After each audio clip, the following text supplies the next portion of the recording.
நாம் தமிழர் கட்சியிலிருந்து தம்பி தென்னகம் விஷ்ணு நீக்கப்பட்டது சமூக ஊடகங்களில் நாம் தமிழர் கட்சி வட்டாரத்தில் மிகப்பெரிய அளவில் பரபரப்பை ஏற்படுத்துச்சு. நிறைய பேர் விஷ்ணு அவர்கள் பாரிசாலன் அவர்களோட நெருக்கம் காட்டினாரு, பாரிசாலன் அவர்களுடைய பிறந்த நாளுக்கு வாழ்த்து தெரிவித்தார், ஏகலைவன் அவர்களோட நட்பு பாராட்டிட்டு இருந்தார், அதனால தான் கட்சி தலைமை தென்னகம் விஷ்ணுவை நீக்கிருச்சு அப்படின்னு நிறைய பேர் கருத்து தெரிவிச்சுட்டு வந்தாங்க. நம்ம கூட அதை பற்றி வீடியோ போட்டிருந்தோம். நம்ம என்ன சொல்லியிருந்தோம் அப்படின்னா, என்னதான் ஆளுக்கு ஒன்றொன்னா பேசினாலும் விஷ்ணு தரப்புல இருந்து ஒரு சரியான விளக்கம் வந்ததுக்கு அப்புறம் தான் நம்ம எந்த ஒரு முடிவுக்கும் வர முடியும் அப்படின்னு நம்ம சொல்லியிருந்தோம். விஷ்ணு தரப்புல இருந்து ஒரு வீடியோ ஒன்று பதிவேற்றம் பண்ணப்பட்டிருந்துச்சு, கிட்டத்தட்ட 40 நிமிஷம். அதில் விஷ்ணு அவர்கள் பேசும்போது ஒரு இடத்துல கூட நம்ம தப்பு பண்ணிட்டோம் அப்படிங்கிற குற்ற உணர்ச்சி விஷ்ணு கிட்ட இல்லை. தப்பு பண்ணவனுடைய முகத்தை நம்ம 40 நிமிஷம் பார்த்தாலே தெரிஞ்சிடும், இவன் ஏதோ ஒரு ஃப்ராடுத்தனம் பண்ணியிருக்கான்டா, ஏதோ கட்சிக்கு துரோகம் பண்ணியிருக்கான், இவன் கட்சியிலிருந்து நீக்கப்பட வேண்டிய நபர் தான் அப்படிங்கிற எண்ணம் விஷ்ணுவை பார்த்தப்ப வரவே இல்லை. ஏன்னா அந்த பாவப்பட்ட முகத்தோடு கண்ணில் கண்ணீர் மட்டும்தான் வரல, விஷ்ணு அழலை. அந்த அழுகையை அடக்கிக்கிட்டு சிரிச்ச முகத்தோட விஷ்ணு கொடுத்த அந்த ஒரு பேட்டியை பார்க்கும்போது உண்மையிலேயே ரொம்ப கஷ்டமாக இருந்தது. ஏன்னா விஷ்ணு 2019 தொட்டு இன்னைக்கு வரைக்கும் நாம் தமிழர் கட்சிக்கு எப்படியெல்லாம் உழைச்சிருக்கேன் அப்படின்னு விஷ்ணு தரப்பு நியாயத்தை கேட்கும்போது நமக்கு மனசே கேட்கல. 19 விஷ்ணு கிட்ட ஒரு ஃபோன் இல்லை, இன்னொருத்தருடைய ஃபோனில் வீடியோவை விடிய விடிய உட்காந்து ரெக்கார்ட் பண்ணி எடிட் பண்ணி கட்சி அலுவலகத்துக்கு நான் வாடகை கொடுத்துக்கிறேன்னு அப்படின்னு சீமானவர்கள்ட்ட சொல்லி கொஞ்சம் கொஞ்சமாக வீடியோக்களை பதிவு பண்ணி அதில் வரக்கூடிய ரெவன்யூ வச்சு கட்சி ஆஃபீஸுக்கு வாடகை கட்டி அதை வச்சு அடுத்து இன்னொரு ஃபோன் வாங்கி அந்த ஃபோனில் இருந்து வீடியோ போட்டு எடிட் பண்ணி இப்படி தான் விஷ்ணுவுடைய பயணம் அப்படிங்கிறது நாம் தமிழர் கட்சியில் தொடங்கியிருக்கு. இரவெல்லாம் கட்சி ஆஃபீஸ்லேயே படுத்து தூங்கி அந்த அளவுக்கு நாம் தமிழர் கட்சிக்காக ஒரு உழைப்பை போட்ட ஒரு நபரை நீங்கள் எளிதில் தூக்கி வெளியில் வீசுறீங்க அப்படிங்கிறப்போ எந்த அளவுக்கு அந்த நபருக்கு மனதளவில் பாதிப்பு ஏற்பட்டிருக்கும் அப்படிங்கிறத நம்மளால் புரிஞ்சுக்க முடிஞ்சது. விஷ்ணு அவர்கள் தேசிய தலைவர் அவர்களுடைய படத்தை நெஞ்சில் பச்சை குத்திருக்காரு. அதற்கான காரணம் என்னன்னா, தேசிய தலைவர் குறித்து விஷ்ணு அவர்களுக்கு நேரடியாக தெரியாது. யார் மூலமாக தெரிய வந்தது அப்படின்னா, சீமானவர்கள் மூலமாக தான். நம்ம எம்எல்ஏ வாகி சட்டசபைக்குள்ளே நுழையும் போது தேசிய தலைவரோட படத்தோட தான் நம்ம நுழையிறோம் அப்படின்னு சீமானவர்களுடைய பேச்சை கேட்டு நான் தேசிய தலைவருடைய புகைப்படத்தை நான் என்னுடைய நெஞ்சில் பச்சை குத்திக்கிட்டேன் அப்படின்னு சொல்லி பேசுகிறாப்புல. உண்மையிலேயே விஷ்ணு அவர்களுடைய பயணம் அப்படிங்கிறது நாம் தமிழர் கட்சியில் இன்றியமையாதது. உண்மையிலேயே எஃபர்ட் போட்டிருக்கிறாப்புல அந்த தம்பி. சரி, விஷ்ணு நாம் தமிழர் கட்சியை விட்டு நீக்கப்பட்டதற்கான காரணம் என்ன அப்படின்னு விஷ்ணு தரப்புல இருந்து சொல்லுவாரு அப்படின்னு நான் எதிர்பார்த்தேன். ஆனா விஷ்ணுவுக்கே அந்த காரணம் தெரியல அப்படிங்கிறது தாங்க இருக்கிறதுலே நம்மளோட நெஞ்சில இடியே இறக்குற மாதிரி இருக்கு. விஷ்ணுக்கு 2 வாரங்களுக்கு முன்னாடி ஒரு ஃபோன் கால் வந்திருக்கு. அந்த ஃபோன் காலில் தலைமையில இருந்து பேசியிருக்கிறாங்க. சீமானவர்கள் நேரடியாக பேசல, நீங்க ஏகலைவன் அவர்கள்ட்ட நட்பு பாராட்டுறீங்க, இதுக்கப்புறம் அவர் கூட பழகாதீங்க அப்படின்னு சொல்லியிருக்கிறாங்க. சரி, தலைமையிலிருந்து கூப்பிட்டு சொல்றாங்களே, இதுக்கப்புறம் நம்ம ஏகலைவன் அவர்களோட நம்ம எந்த விதமான கான்டாக்டும் வச்சுக்க வேணாம் அப்படின்னு ஒரு முடிவை விஷ்ணு அவர்கள் எடுத்திருக்காரு. அதுக்கப்புறம் இன்னொரு தடவையும் அவருக்கு தலைமையிலிருந்து ஃபோன் வந்திருக்கு. ஃபோன் அவங்க என்ன சொல்லியிருக்கிறாங்க அப்படின்னா, பாரிசாலன் அவர்களோட நீங்க நட்பு பாராட்டிருக்கீங்க, இது வேண்டாம், அவர் போன தேர்தலில் நாம் தமிழர் கட்சிக்கு எதிராக வேலை பார்த்தாரு, அதனால அவர்கிட்ட வச்சுக்காதீங்க அப்படின்னு சொல்லியிருக்கிறாங்க.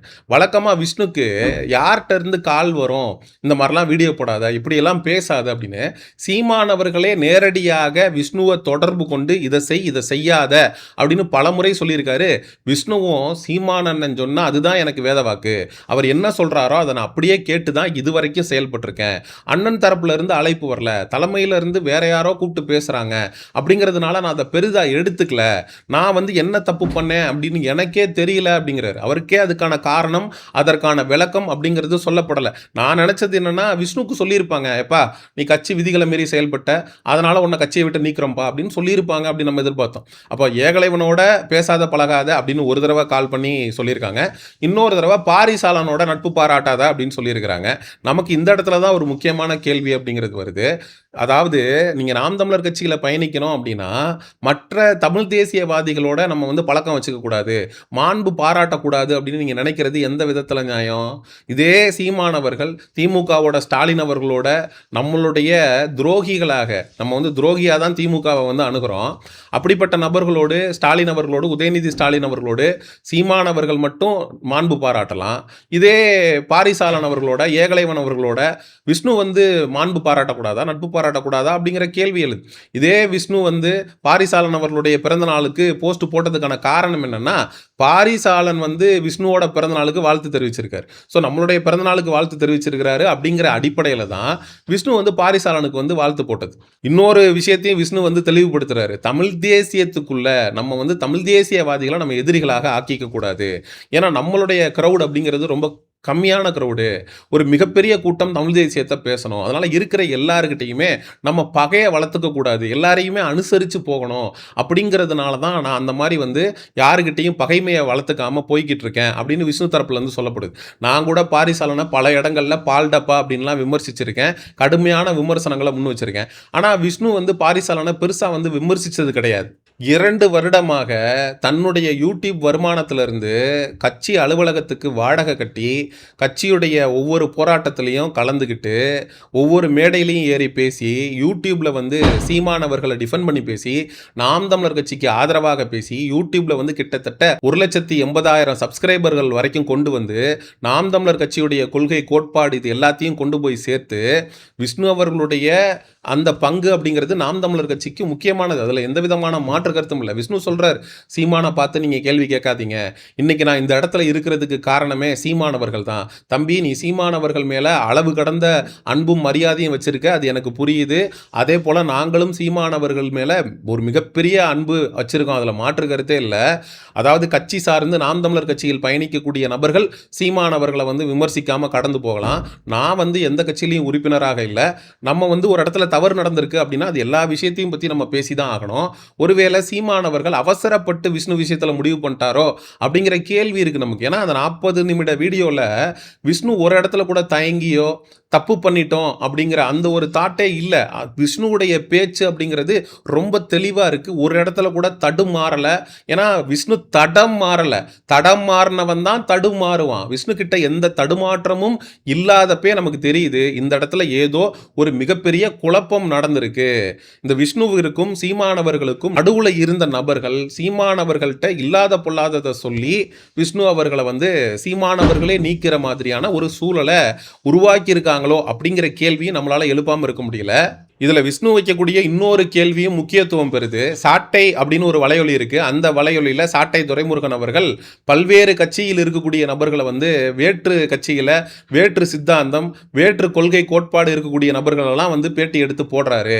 சாட்டையுடைய யூடியூப் சேனலுக்கும் அதில் அவர் பேசக்கூடிய கருத்துக்களுக்கும் அதில் வரக்கூடிய வீடியோக்களுக்கும் நாம் தமிழர் கட்சிக்கும் எந்த தொடர்பும் இல்லை அப்படின்னு சீமான் அவர்களே அறிக்கை அப்படிங்கிறதெல்லாம் விட்டுருக்காரு. அப்போ தென்னகம் விஷ்ணுக்கும் தனிப்பட்ட கருத்து அப்படிங்கிறது இருக்கு.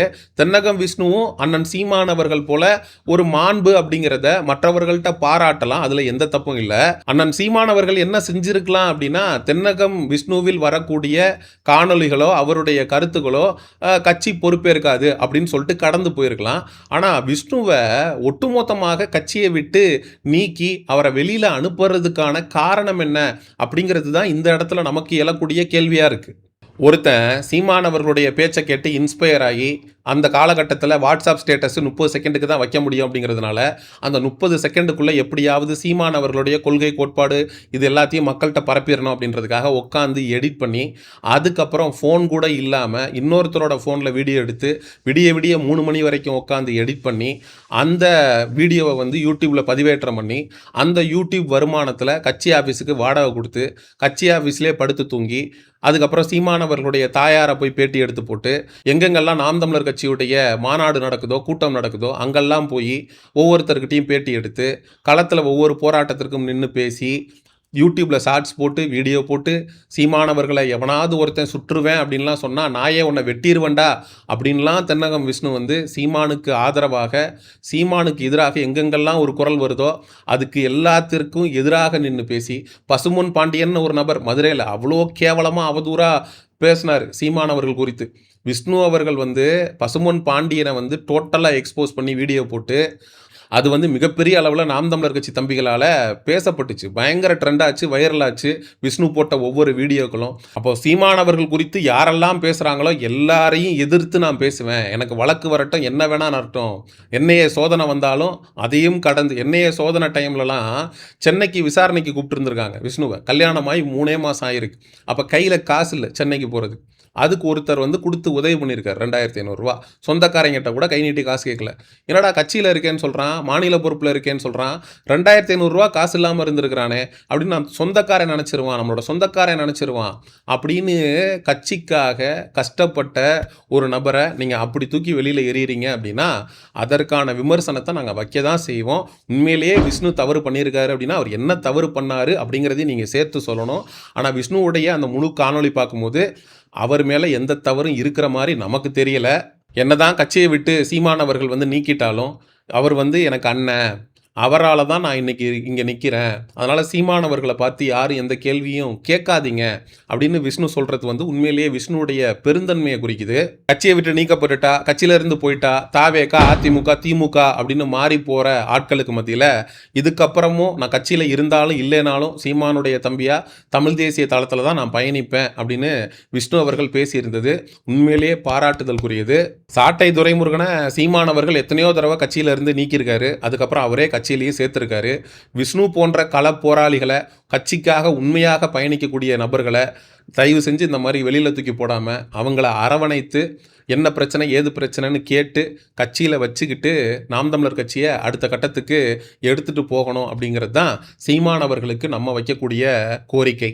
விஷ்ணுவை சீமான் அவர்கள் கட்சியை விட்டு நீக்கினதை பற்றியும், விஷ்ணுவை திரும்ப சாட்டை துரைமுருகனை வந்து கட்சியில் சேர்த்துக்கிட்ட மாதிரி திரும்ப விஷ்ணுவை வந்து நாம் தமிழர் கட்சிக்குள்ளே சேர்த்துக்கணும் அப்படின்னு நினைக்கிறீங்களா? அப்படிங்கிற மக்களாகிய உங்களுடைய கருத்துக்களை மறக்காமல் கமெண்ட் செக்ஷனில் சொல்லுங்கள். சமூக நிகழ்வு, அரசியல் சார்ந்த பதிவுகளுக்கு செயோனிசம் சேனலை சப்ஸ்கிரைப் பண்ணுங்கள். அடுத்த ஒரு காணொளி பதிவில் சந்திப்போம். நன்றி, வணக்கம்.